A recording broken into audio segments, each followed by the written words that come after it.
Tout,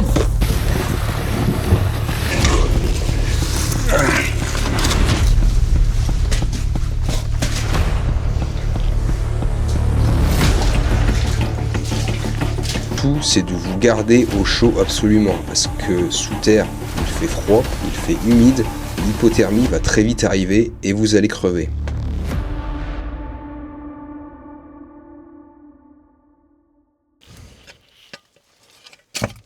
Voilà. C'est pas facile parce que d'une part, j'ai mon kit, j'ai ma lampe acétylène et j'ai la caméra. Donc, c'est parti. Donc, cette partie très facile de la grotte, et ben, je vais mettre un moment à la traverser.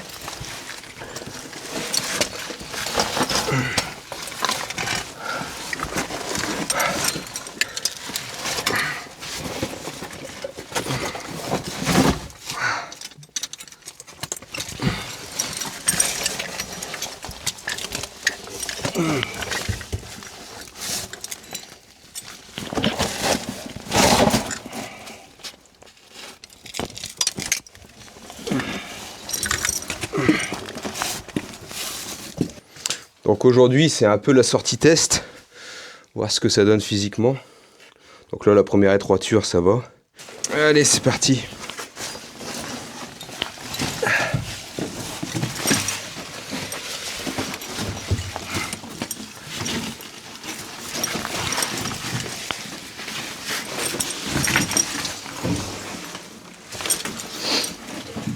Donc je précise qu'on m'attend à la surface, hein. Je ne suis pas tout seul à venir ici, je ne suis jamais tout seul pour aller sous terre.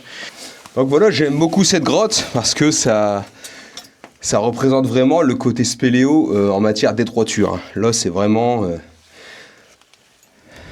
Ma fille serait là, elle serait passée en premier, et elle serait en train de tirer mon kit pour m'aider là.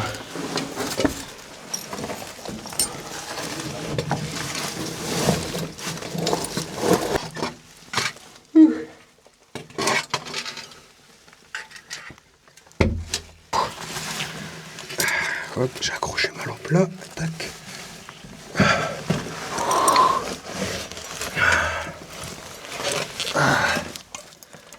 Elle va mettre là. Je peux respirer ici. Il y a de la fumée.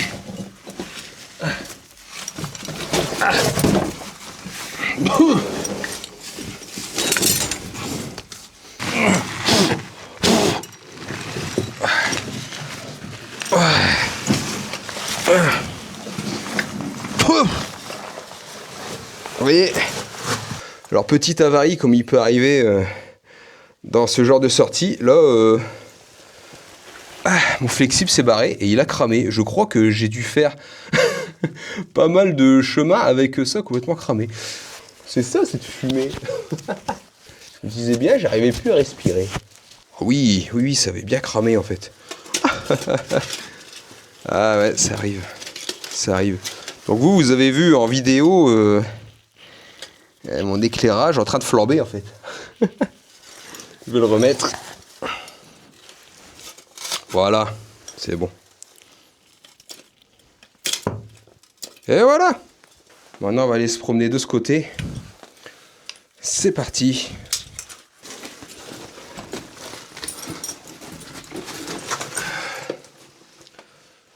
Voilà.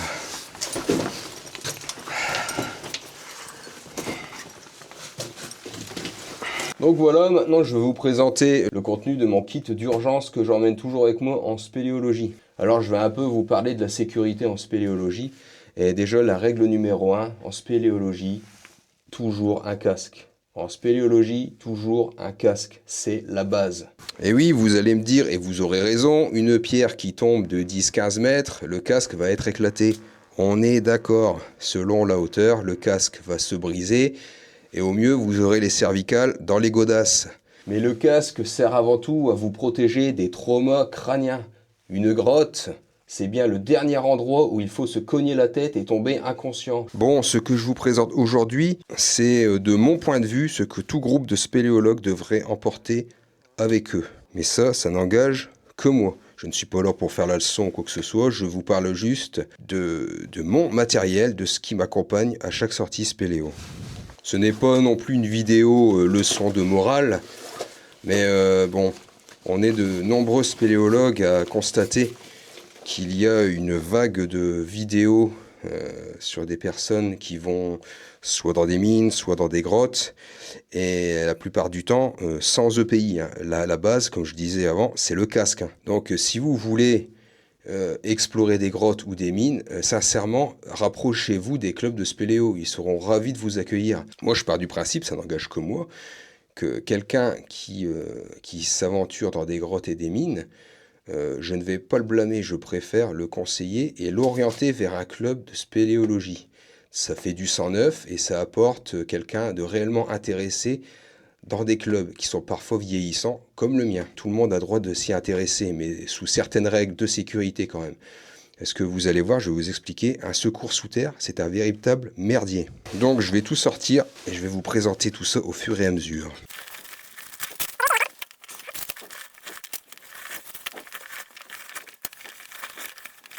Donc voici la composition de mon kit d'urgence. Alors là, il n'est pas complet. Je vais recevoir bientôt une attelle flexible, donc en mousse et aluminium, que je vous présente en image. C'est ce qui va m'accompagner désormais dans chaque sortie, que ce soit en spéléo et en randonnée. Donc je n'ai pas attendu de le recevoir parce que ce type d'attelle, pour moi, bon, ça nécessite quand même un minimum de formation, tout comme le garrot. Donc voici. Voici le premier élément, ça c'est un poncho de survie, donc il est fait dans une matière où vous pouvez l'utiliser comme couverture de survie en soi, hein. C'est un poncho, c'est ce que j'utilise pendant les périodes de longue attente en spéléo secours, donc je m'emmitouffe dedans et je fais brûler une bougie et comme ça me maintient au chaud. Ensuite, mes petites rations d'urgence. Alors ça, c'est vraiment uniquement si je suis dans la merde. Hein. C'est des barres hyper protéinées et très caloriques avec des pâtes de fruits. Et ici, c'est des bougies avec des allumettes et un briquet et des pastilles de purification. Alors ça, c'est vraiment pour me maintenir au chaud et aussi créer un point chaud pour quelqu'un qui serait blessé dans mon groupe. Une de mes couvertures de survie. Alors j'en ai une sur moi actuellement, mais j'en ai deux. J'en ai deux dans le kit d'urgence. Vous comprendrez pourquoi. Donc là, j'ai des mouchoirs en papier avec des sacs plastiques dedans. Ça, c'est ma batterie de secours de ma lampe Armitech pour les longues sorties. Vous avez d'ailleurs, si vous voulez, sur toute commande Armitech, un code de réduction de 15%. Donc ça, dans une boîte d'aspirine, eh ben, c'est tous mes petits médicaments. Le garrot, donc garrot indispensable. Dans cette boîte qui est étanche, un bracelet de survie, c'est surtout pour la cordelette. Hein. Ensuite, je ne vais pas tout sortir, mais il y a des compresses, des bandes, une écharpe triangulaire, des gants, et certainement un des éléments les plus importants. Si jamais malheureusement il arrive quelque chose à l'un de mes camarades, c'est ça. Donc il y a aussi du savon en bandelette, donc il suffit de l'humidifier et vous avez du savon, voilà. Tac. Vous avez aussi de quoi désinfecter les petites plaies, du liquide physiologique, le crayon, très important pour que ce soit les fiches et le garrot. Alors donc, quel est l'intérêt d'avoir tout ça? C'est un kit d'urgence. L'intérêt que j'ai d'avoir deux couvertures de survie plus une sur moi, c'est pour créer un point chaud pour la victime. Alors le tout en spéléologie, c'est que si malheureusement vous tombez inconscient, que vous avez un trauma, une fracture ou quoi que ce soit, vous êtes immobilisé sous terre. Et le tout, c'est de vous garder au chaud absolument, parce que sous terre, il fait froid, il fait humide, l'hypothermie va très vite arriver et vous allez crever. Donc nous devons créer un point chaud. Imaginons, je suis la victime, j'ai une fracture, j'ai la jambe en vrac, je suis ici en position assise. Il faut créer un point chaud. Donc mes camarades vont devoir trouver dans l'environnement de quoi faire un point chaud. Alors avec la cordelette, par exemple, On pourrait très bien venir faire un nœud ici, tendre la corde jusqu'ici par exemple, et ici, avec les couvertures de survie, on me fera comme une tente. Il faut, si possible, c'est isoler mon corps du sol, donc en mettant un kit ou des cordes. Donc si c'est une fracture, que j'arrive un petit peu à bouger, je lève mes fesses, je me penche un petit peu pour que mon dos, pour qu'on puisse mettre quelque chose à mon dos, que je sois au sec. Ensuite, ils élaborent une petite tente où ils laissent des orifices pour passer l'air et ils mettent des bougies.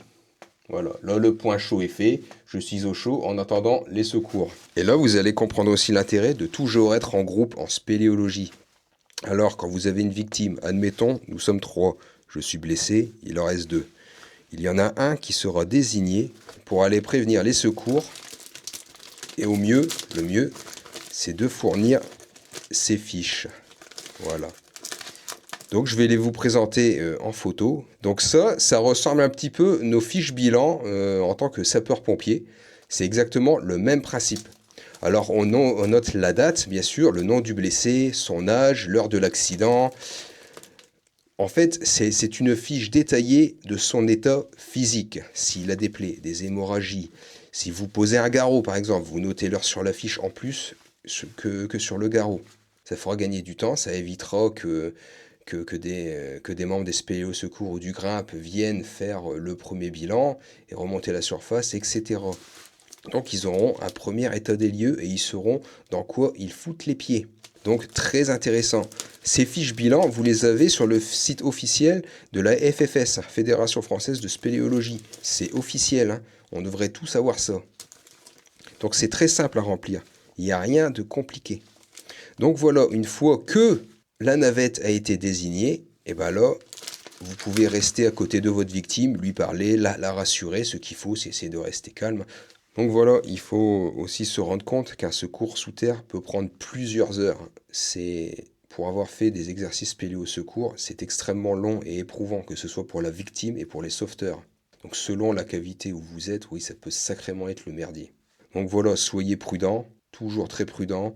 Les EPI, ce n'est pas là pour faire joli. Et si vous aimez la spéléologie, rapprochez-vous des clubs, ils seront ravis de vous accueillir et de vous former par la même occasion. Donc voilà, maintenant je vais manger et ensuite je vais vous continuer la sortie pour vous faire voir un petit peu l'ambiance à la Sétienne dans cette grotte. Donc voilà ma ration. Je l'ai reconditionnée la dernière fois quand je vous ai présenté une autre ration militaire.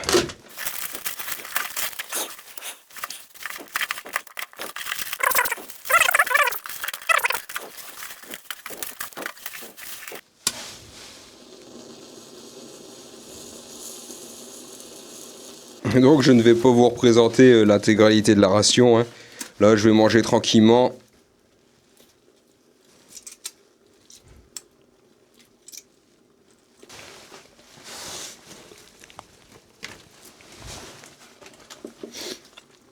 Hop!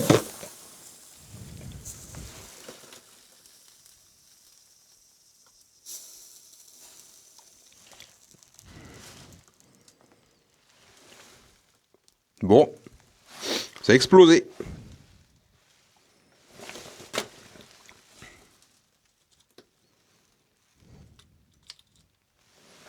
Pouf!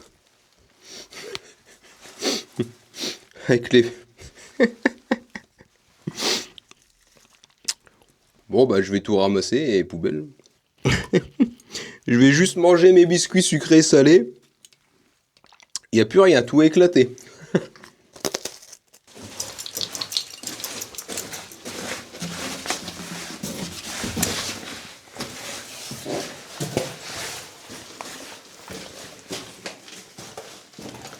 Et voilà.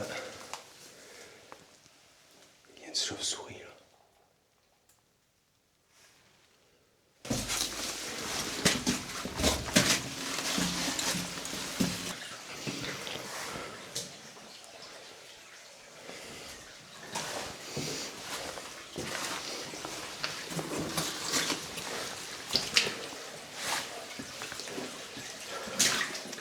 Eh, ce méandre, c'est l'enfer là-dedans.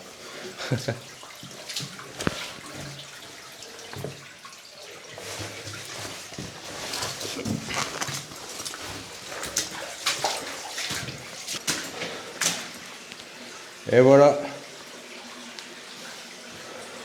Me voilà dans la grande salle. Ce qui va marquer pour moi la fin de cette sortie. Et donc là, je vais retraverser cette étroiture pour aller déposer la caméra. Je vais revenir et je vais repasser pour faire un beau petit plan vidéo qui devrait bien rendre.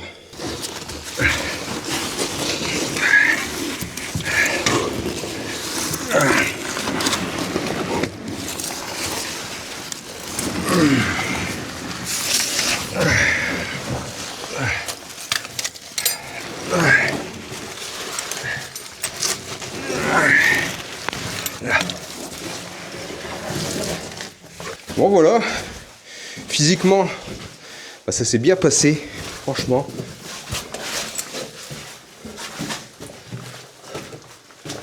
Bon, sortir la corde, c'est clairement pas encore pour moi, pour l'instant. Et une chose que je vous ai pas dit, c'est que sur moi, dans mon portable, j'ai toujours mon portable avec moi, même sous terre, j'ai toujours un patch de mon groupe sanguin. Voilà. Donc partout où je vais, je l'ai. Donc voilà, j'arrive à la dernière étroiture avant la sortie de la grotte. J'espère que cette vidéo vous aura plu. Comme je vous disais, si vous aimez les lieux souterrains, le mieux c'est de se rapprocher d'un club spéléo. C'est ce que moi j'ai fait, hein. Au début, je venais du monde, entre guillemets, du monde de l'urbex. Et j'avais très envie de faire des grottes et des mines. Et quand j'ai vu, quand j'avais trouvé une topographie à l'époque d'une grotte à faire à côté de chez moi, j'ai tout de suite compris que c'était un autre jeu. C'était pas le même game du tout, hein. Donc je me suis rapproché d'un club et au final ça m'a énormément plu et désormais je suis devenu spéléologue. Allez, c'est parti. Ouais, j'arrive. Ça fait un petit moment que je suis parti.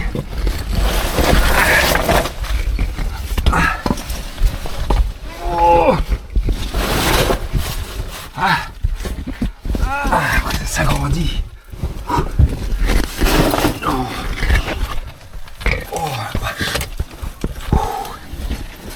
Heureusement physiquement ça va mieux, hein.